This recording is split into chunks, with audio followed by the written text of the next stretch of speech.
Another fallow week for the Six Nations, but there are some tasty fixtures in the URC. My name's Mark, let's talk rugby.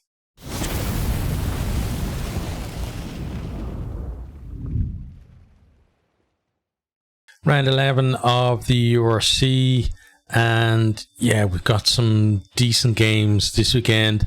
A lot of teams again, with such a close table. When you think, when you look at it, you got Benetton there in fourth on 32 points, and all the way down to Connacht in 10th on 28 points. So only 4 points dividing a huge amount of teams there. And because of that, these rounds now, there's a lot to play for as the pack gets shuffled and teams try to get some momentum going into the run into the end of the season, because once we're done with the Six Nations and stuff, then there aren't that many rounds left of the URC really, and it is going to be kind of jockeying for position and trying to really cement your place in the playoffs as well. So let's have a look at the games for this weekend. So we have Edinburgh in 5th versus Ospreys in 7th. So, those two teams actually, just 1 point between them. So the winner is obviously going to be ahead of the other team, but also, hoping that teams above them drop points as well and they can start moving up too. And, this is a big game for both of these teams. Edinburgh there on, they're on like a decent run of form so far this season, but they have lost 2 of the last 7. They're on 2 wins in a row.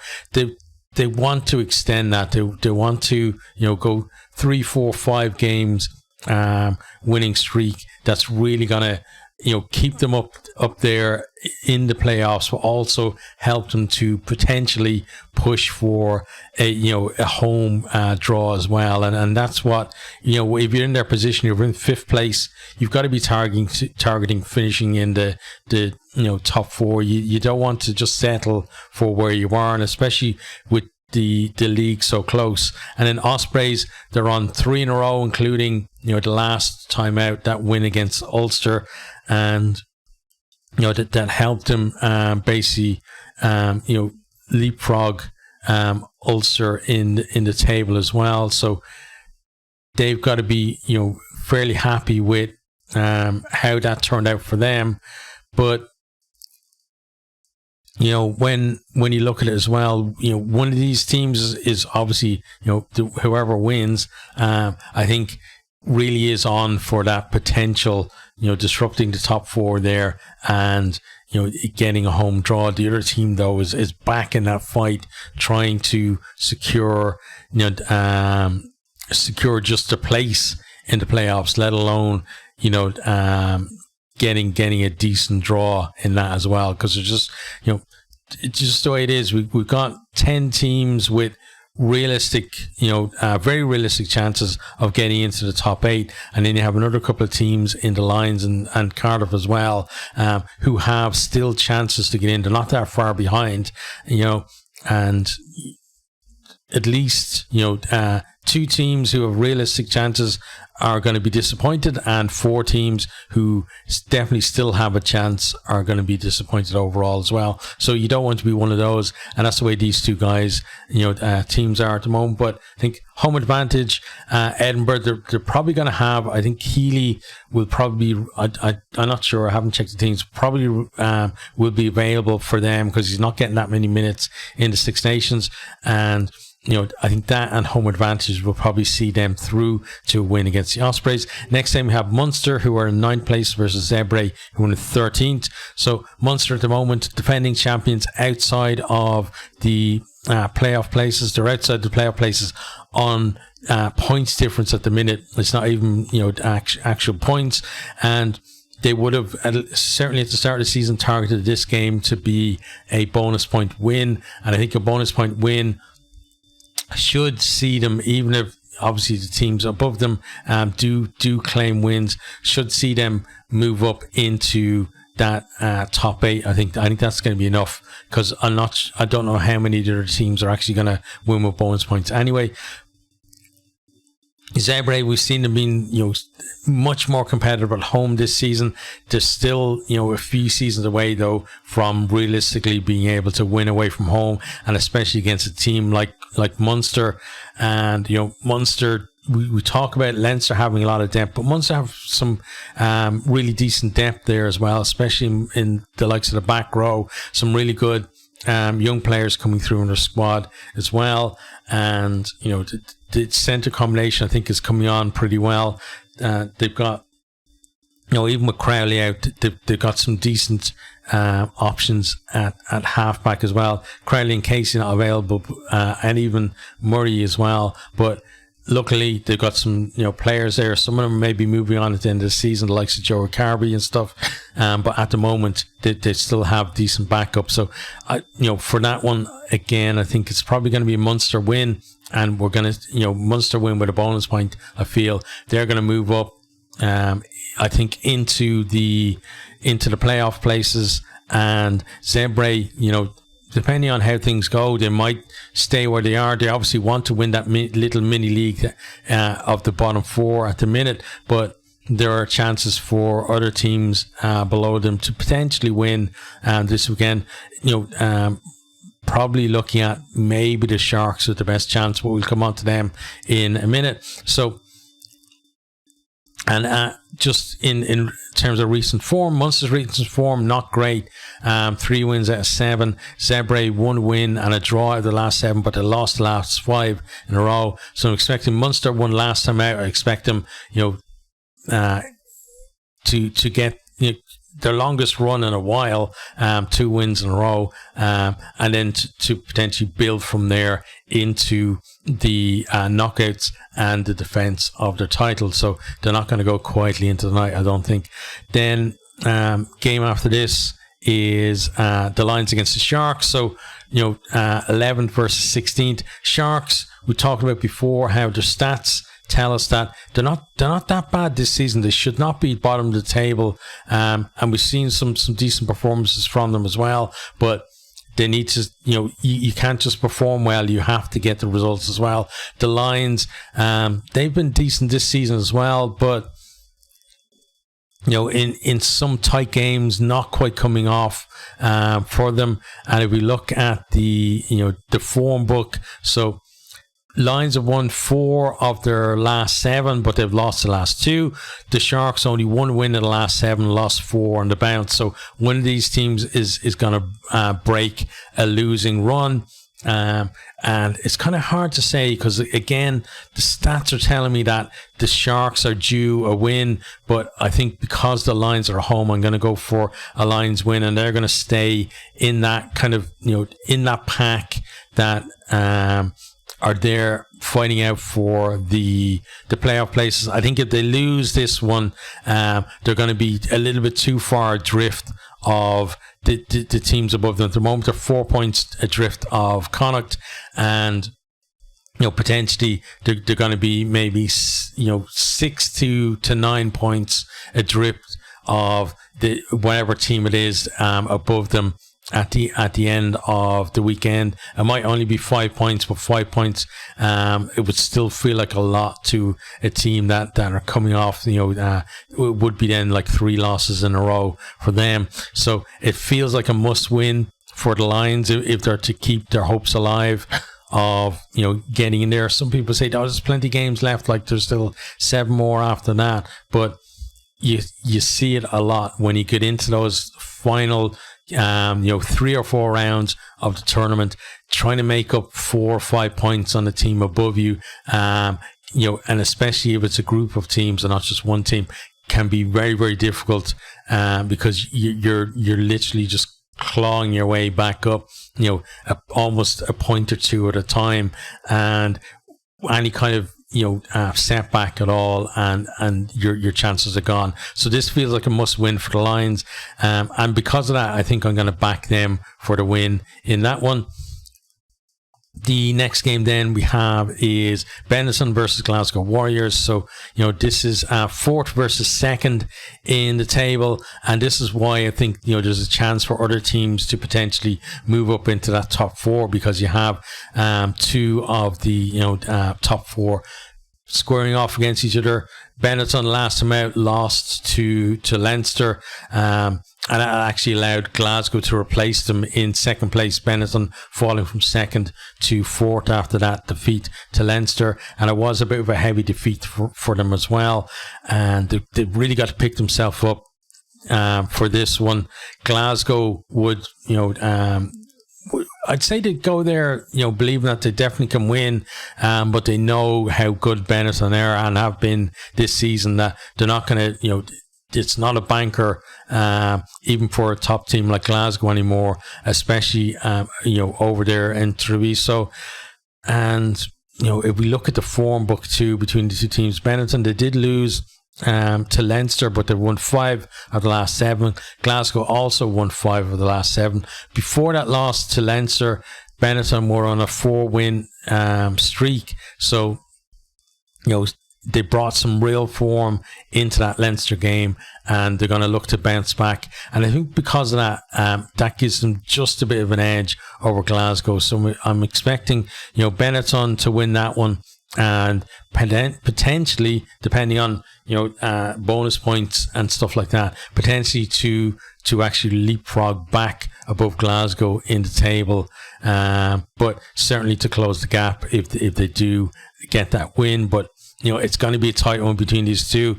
Glasgow have, they've looked the business this season, and I think winning this would be one of those kind of statements from a team that have looked good in the league portion of this tournament, and then fallen away when we got to knockout stages. And I think getting a win away in a tough place like Treviso would show that this Glasgow team, even without their stars that are away with Scotland, mean business this season, and they're not going to be the same kind of not going to say easy draw in the knockout stages, but certainly not a team that in the past have been pushing to actually lift the title when it comes to knockout rugby.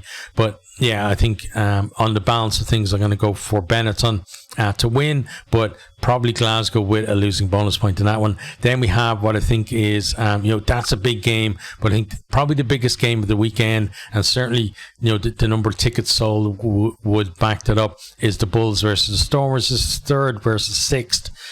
At the moment, the two South African teams that have done the best since their introduction to the competition. Stormers champions 2 seasons ago. Bulls the beaten finalists in that final against the Stormers, and then Stormers almost retaining their title, making the final as well against Munster last year too. So talk about two teams who've already taste success in this competition in the case of the Stormers, and come so close in the case of the Bulls as well. Bulls have been the best of South African teams by a margin this year, but Stormers, they've been coming back, and they have been, forgive the pun, storming back up the table after being down in 11th or 12th or wherever it was in the league. They're now in there in the mix, and they want to keep that momentum going.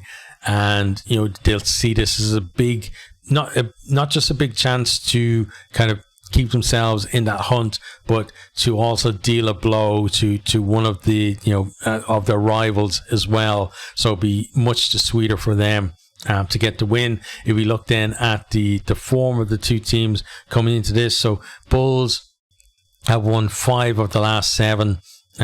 Stormers have won 4 of the last 7, but they won 4 on the trot, and the Bulls on a 2-game winning streak. So somebody's winning streak is going to end in this one, and I think again home advantage will probably just shade this for the Bulls, but whoever does kind of will have the bragging rights for a while in South Africa, because even if again, the Stormers, they're on 30 points, the Bulls are on 34. So there's potential for the Stormers to leapfrog the Bulls into that top 4. And you probably would see maybe the Bulls dropping out depending on other results. That would be a big blow for the Bulls, because they've been up there, in that top kind of 2 or 3 in the table for most of the season.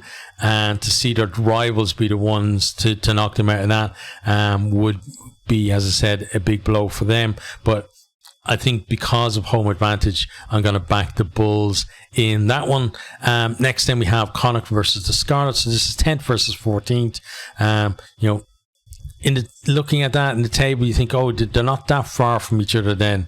But in terms of points, like Connacht on 28 points, the Scarlets down there on 12 points. So Scarlets with no realistic chance of getting into the playoffs. I think, again, they're in that kind of mini league with Zebre, the Dragons and the Sharks. Trying to win that is, has to kind of be their goal for the rest of the season. Connacht, they're outside of the playoffs. They made the playoffs last year, and they're going to want to make the playoffs. They're going to want to qualify as well for the Champions Cup for next season.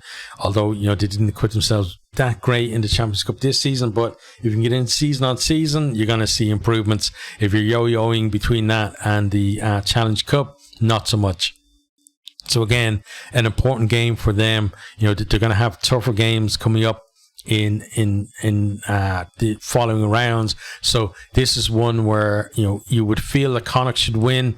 They should be really targeting a bonus point win for this, but Connacht never really make things easy for themselves. So we'll see how they go, but I'm going to go for a Connacht win. If we look at the form book as well, Connacht 3 of the last 7, but they have won the last 2 in a row. Scarlets only 1 in the last 7, and they lost the last 3 on the bounce. And again, that kind of points towards a Connacht victory in that one.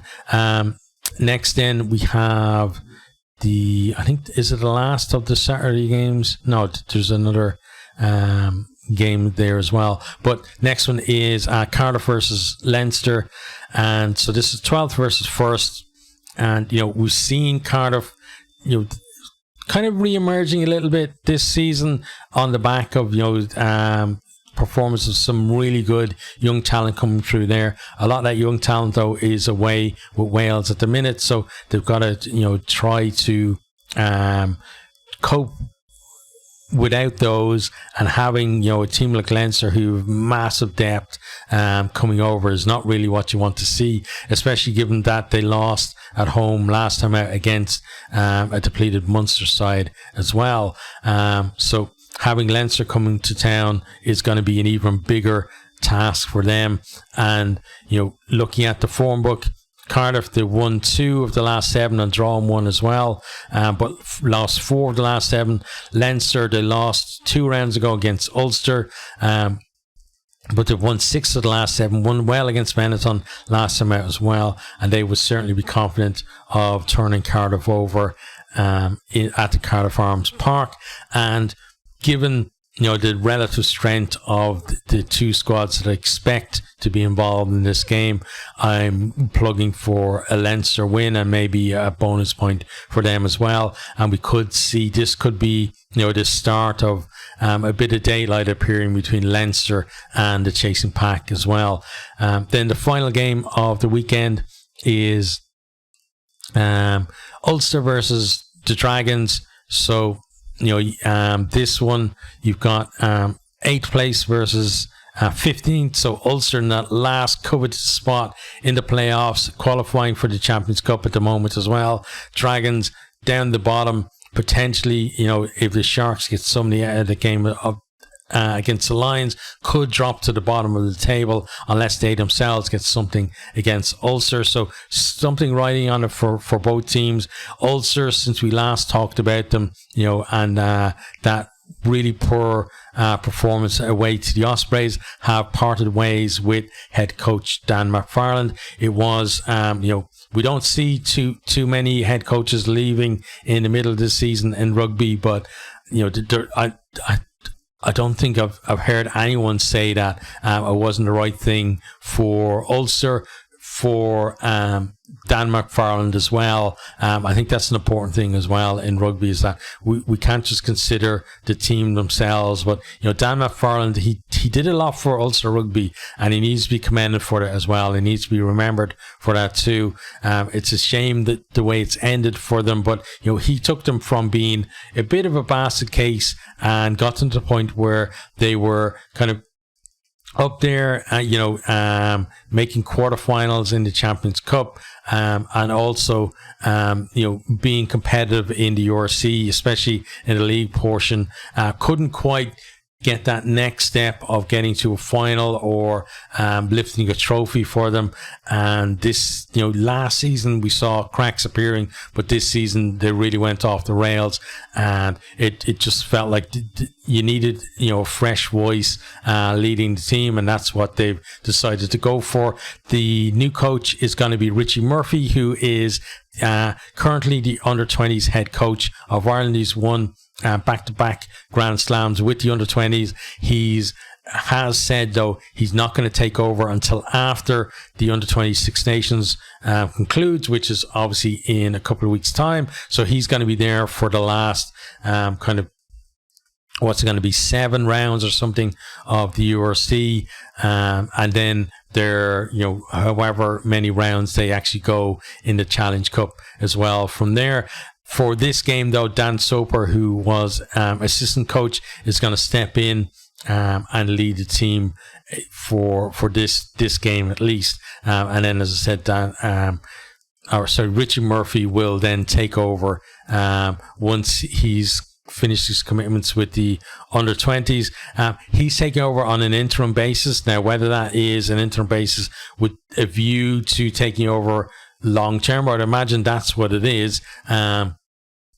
But it feels like kind of a trial period, see how he does towards the end of the season. As long as it's not like a complete disaster, he's probably going to get the gig for, you would expect kind of a 2 to 4 year type of contract after that. And then we'll see how Ulster go on from there. But there's a game to talk about as well. So Ulster, I think because of that, you normally see, even with interim coaches, that you get a bounce after a coach has left. We saw that actually last year with the Dragons themselves.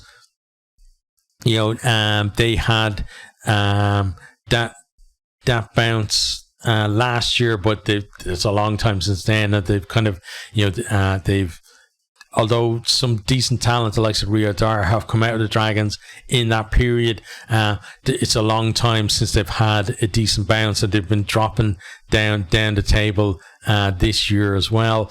And maybe if McFarland was still there, you could see the Dragons causing Ulster a bit of consternation in this one. Ulster have won 4 of the last 7. Obviously lost last time out against Ospreys. They had a bit of a mini revival where they, before that, had 2 wins in a row, including a very creditable win away to Leinster. But it was kind of the between those and the Ospreys game, they had a real disastrous end to their Champions Cup pool stages, and couple that with the how abject they were against Ospreys. I think we knew that McFarland was going to go. It was whether it was going to be in the middle of the season or at the end of the season. I think again, best decision was made there. But 4 of 7 from them. Dragons have won 2 from the last 7. Both teams coming in on the back of a loss, but I think that Ulster at home again will really fancy their chances for this. I think this will be an uplifting win for them, and probably a bonus point win as well. So that is the end of our preview of the weekend's fixtures. There's a lot of potential for teams to move, especially in that group. And we're not just talking about talking about 4th down to down to kind of 10th place from only 4 points between them, but also Glasgow and the Bulls there as well. Teams below them are within kind of 2 to 4 points of both of them as well. You've got like Glasgow There's 6 points between Glasgow and the Stormers down at 6th. So there's a lot of potential for movement between those positions 2 to 6 this weekend as well. And that's going to continue obviously in the rounds to come. I think one of those teams in that little group there will emerge as kind of a form team going into the knockout stages and will claim that second spot. And we have to think as well that, Leinster, we're used to Leinster kind of running away with the table. They haven't done it this year. As I said, I think that there's potential for them to start opening a bit of daylight just because of the teams that are playing each other this weekend, but it's not guaranteed. And if the team that does emerge from that little pack in second has a strong enough finish, you could even see them pushing Leinster for that top seeding as well. That's how close it's been this year. It's been a really exciting league so far, and I think this weekend is going to be even more excitement for us.